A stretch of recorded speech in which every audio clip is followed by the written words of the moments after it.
Guntur hotel సింధురిలో ఏర్పాటు చేసిన media సమావేశంలో డాక్టర్ మంజునాథ్ బాలే మాట్లాడుతూ ఊపిరితిత్తుల శస్త్రచికిత్సలు మరియు లంగ్ ట్రాన్స్ప్లాంటేషన్ గురించి అవగాహన కల్పించే ఉద్దేశంతో ఈ కార్యక్రమం నిర్వహించడం జరిగింది.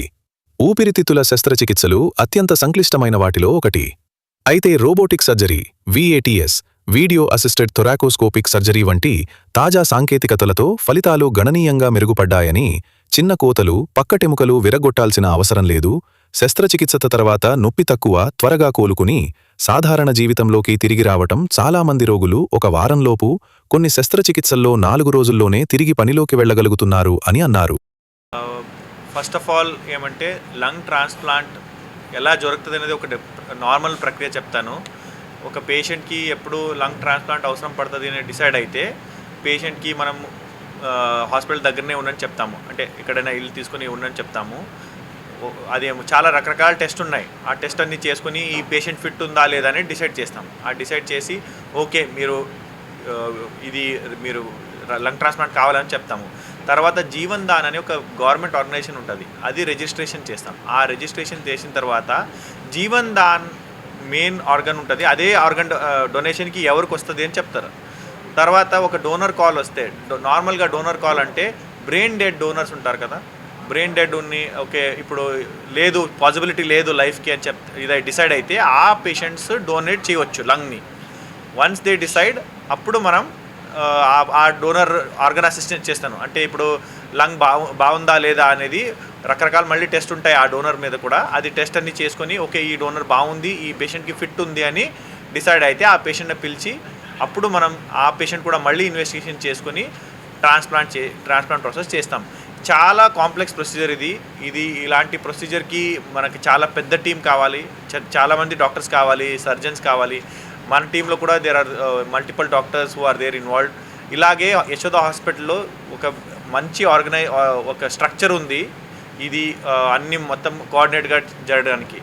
అండ్ వీఆర్ డూయింగ్ లాస్ట్ 3 yearsలో we have done more than 100 lung transplants which in itself is a very big thing. So ఇప్పుడు ఏ పేషెంట్స్కి లంగ్ ట్రాన్స్ప్లాంట్ అవసరం పడుతుంది అన్నది చాలా కామన్ క్వశ్చన్. ఇప్పుడు నేను ఒకే మాటలు చెప్పాలంటే, ఒక పేషెంట్కి ఆక్సిజన్ లేకున్నా బతకడం కష్టమైతే, అంటే ఆక్సిజన్ సప్లిమెంటేషన్ అంటే ఆక్సిజన్ మాస్క్, ఆక్సిజన్ ఇది పెట్టకున్నా అవ్వలేదు బతకడం అంటే ఆ పేషెంట్కి ట్రాన్స్ప్లాంట్ అవసరం పడుతుంది. అది కాకుండా వేరే కండిషన్స్ ఉన్నాయి. ఎలా అంటే ILD, ఇంటర్స్టిషియల్ లంగ్ డిసీజ్ అంటాం, మన కంట్రీలో చాలా common. COPD, chronic obstructive airway disease, bronchiectasis. ఇప్పుడు ఈ రీజన్లో, ఈ ప్రాంతంలో ఎక్కువగా పారాక్విట్ పాయిజనింగ్ అని వస్తుంది. ఇది ఫర్టిలైజర్ పెడతారు, అది తాగి చాలామంది వస్తారు. అందరిలో కూడా ట్రాన్స్ప్లాంట్ చాలా కామన్గా చేస్తాం మన సెటప్లో. These are the common conditions where transplant is done. ఇది తప్ప ఇంకా కొన్ని కంజనైటల్ కండిషన్స్ ఉంటాయి, cystic fibrosis, all those things will be there. అది చాలా రేర్, మన సెంటర్స్లో కూడా అది రేరే. సిస్టిక్ ఫైబ్రోస్ అన్ని చాలా రేర్, బట్ అప్పుడప్పుడు వస్తాయి. బట్ మోస్ట్ కామన్గా వచ్చే కండిషన్స్ అంటే COPD and ILD, interstitial lung disease. ఇప్పుడు ILDకి ఒక మోస్ట్ ఇంపార్టెంట్ అవేర్నెస్ పాయింట్ మనం ఏం చెప్పాలంటే, ఇప్పుడు పిజన్స్ ఉంటాయి కదా, పిజన్స్లో తెలుగులో పౌరల్, అది అంటే మనం ఫీడ్ చేస్తాం కదా, అప్పుడు ఆ డ్రాప్లెట్స్ వస్తాయి పౌరల్లో, అది చాలా బ్యాడ్ ఉంటుంది లంగ్స్కి. So the advice for any one is avoid feeding the పిజన్స్కి ఫుడ్ పెట్టడం, ఇంట్లో ఇది చేస్తే అది ఎంకరేజ్ చేయడం, అది చాలా బ్యాడ్. మీకు కూడా బ్యాడ్, మీ పిల్లలు కూడా బ్యాడ్. సో ఇది ఒకటి చాలా ఇంపార్టెంట్. COPD గురించి మాట్లాడితే smoking is the most important risk factor. Smoking 2 రకాలు ఉంటాయి, మెయిన్ యాక్టివ్ స్మోకింగ్ ఉంటుంది, ఇంకా ప్యాసివ్ స్మోకింగ్ ఉంటుంది. Passive smoking is also as bad as active smoking. So 2 రకాలు స్మోకింగ్ కూడా అవాయిడ్ చేయాలి. ఇంకా హౌస్ హోల్డ్ స్మోక్ ఉంటుంది, అది ఇప్పుడు యాక్చువల్లీ చాలా వరకు తగ్గింది, బట్ స్టిల్ విలేజెస్లో ఇంకా అది ఉంది.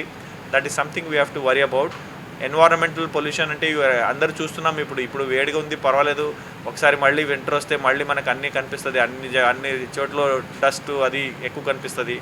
ఇంకా ఫ్యాక్టరీ వర్కర్స్కి ఎక్కువ ఇది ఉంటుంది. ఇక్కడ క్వారీ ఉంటాయి, అక్కడ అన్ని ఫ్యాక్టరీ వర్కర్స్కి లంగ్ ప్రాబ్లమ్స్ వస్తాయి, సిలికోసిస్ అని కొన్ని వస్తాయి, అది చాలా బ్యాడ్ అవుతుంది. లంగ్ ఎలా అవుతుంది అంటే లంగ్ స్పాంజ్ లాగా ఉంటుంది. ఇలాంటి కండిషన్స్లో ఏమవుతుంది, లంగ్ హార్డ్ ఒక స్టోన్ లాగా అయిపోతుంది, కాల్షియం డిపాజిట్ అయ్యి. సో అప్పుడు ఏమవుతుంది, లంగ్ బ్రీదింగ్కి హెల్ప్ అవ్వదు, ఎక్స్పాండ్ అవ్వదు, లంగ్ బలూన్ లాగా ఉంటుంది. మనం ఎలా ఎలా ఎలా ఊపిరితిత్తులు తీసుకుంటామో అంత అంత పెరుగుతుంది. బట్ ఇలాంటి కండిషన్స్లో అది రిస్ట్రిక్ట్ అయిపోతుంది. సో ఇది ఒకటి చాలా కామన్ కండిషన్ మన క్వారీ వర్కర్స్కి వస్తుంది ఇది అన్ని కండిషన్స్. సో ఇలాంటి కండిషన్స్కి ఫస్ట్ మెడికల్ మేనేజ్మెంట్ ఉంటుంది, మళ్ళీ చిన్న సర్జరీస్ కూడా ఉంటాయి. అదన్నీ వర్కౌట్ అవ్వలేదు, ఇప్పుడు రెండు లంగ్స్ డ్యామేజ్ అయింది, ఇప్పుడు వేరే ఆప్షన్ లేదు అంటే ట్రాన్స్ప్లాంట్ చేస్తాం. సో ఇంకా ఒకటి స్పెక్ట్రమ్ ఆఫ్ కేసెస్ ఏమంటే, ఇప్పుడు సడన్గా మీరు చూస్తారు, మీరు ఎవరికైనా తెలిసే వాళ్ళు ఉంటారు, అబ్బాయి ఉంటారు, యంగ్ అబ్బాయి ఉంటారు, సడన్గా వెంటిలేటర్ మీద వెళ్ళిపోయారు అంటారు.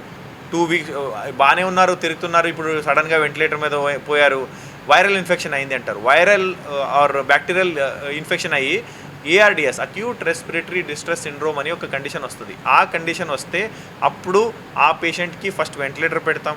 వెంటిలేటర్ కూడా రికవర్ అవ్వలేదంటే ఎక్మోని పెడతాం. ఎక్మో పెట్టి 4 వీక్స్ వరకు, ఎక్మో అంటే ఇది ఒక వెంటిలేటర్కిన ఎక్కువ, అంటే ఇప్పుడు వెంటిలేటర్ ఎప్పుడు పెడతాము, లంగ్స్కి గాలి వెళ్ళలేదు అంటే, గాలి వెళ్ళిన తర్వాత కూడా అది హెల్ప్ అవ్వట్లేదంటే ఎక్మో పెడతాం. ఆ ఎక్మో పెట్టిన తర్వాత 4 వీక్స్ వెయిట్ చేసుకుని రికవరీకి హెల్ప్ చేస్తాం. ఎక్మో అంటే లంగ్ ఫంక్షన్ చేస్తుంది, అది గాలి ఎక్స్చేంజ్ చేస్తుంది, కార్బన్ డైఆక్సైడ్ బయట తీస్తుంది, ఆక్సిజన్ పెడుతుంది, అన్ని పని ఎక్మో అది మషిన్ చేస్తుంది. ఇప్పుడు కిడ్నీకి ఎలా డయాలసిస్ ఉంది కదా, అలాగే లంగ్కి ఎక్మో అని ఉంటుంది. ఇది 4 వీక్స్ మనం పెట్టి 4 వీక్స్ తర్వాత లంగ్ రికవర్ అవ్వలేదు అంటే అప్పుడు ARDSలో కూడా సర్జరీ ఆప్షన్ ఉంటుంది, ట్రాన్స్ప్లాంట్. సో ఇది చాలా ఇంపార్టెంట్.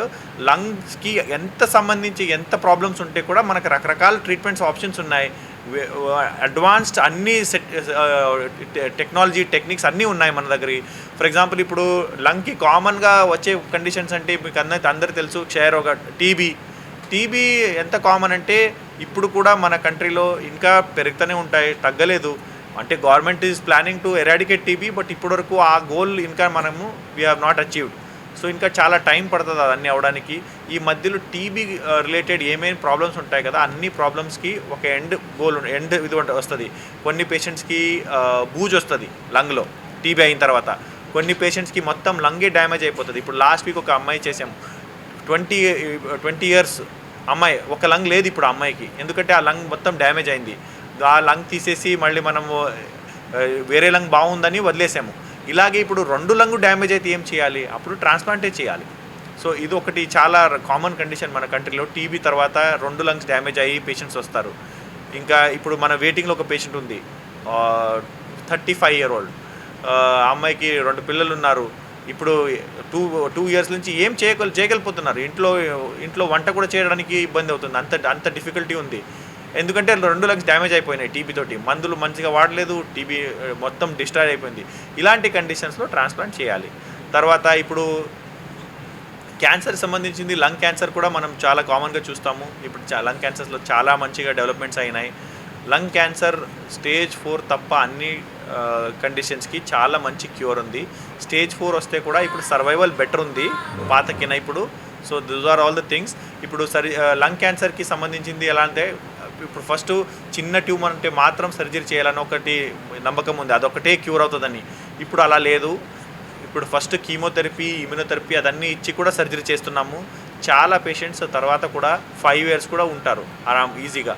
సో ఇదొకటి పెద్ద డెవలప్మెంట్ ఉంది లంగ్ క్యాన్సర్లో, which is very important. And ఈ లంగ్ క్యాన్సర్ అనేది చాలా వరకు మనకి ట్రీటబుల్ ఉంది ఇప్పుడు.